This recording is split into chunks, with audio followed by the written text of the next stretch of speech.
Je m'occupe depuis une dizaine d'années des pays arabes pour le traité sur le contrôle du commerce des armes.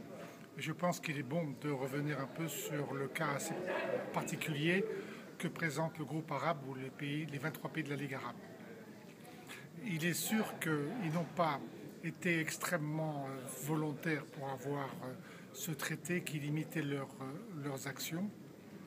Mais fondamentalement, maintenant, ils restent encore très divisés. Ce n'est pas une division géographique, c'est une division de doctrine ou de vision des choses. Mais fondamentalement, je pense que demain, ils vont adopter le traité. Ils ont beaucoup insisté pour diviser la question du terrorisme avec la question du droit des peuples de disposer d'eux-mêmes, et notamment d'avoir des armes pour se battre contre les occupants, et ils visaient bien évidemment la Palestine. Mais ils ont également des divergences en ce qui concerne l'application des droits de l'homme ou la conception des droits de l'homme, qui indubitablement n'est pas la même dans le nord de l'Europe, par exemple, et dans l'ensemble des pays arabes.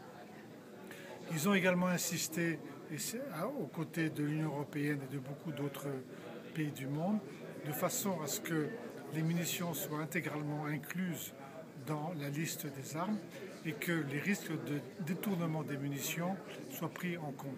Je ne pense pas qu'ils n'obtiendront satisfaction, ni nous non plus d'ailleurs, dans ce domaine-là.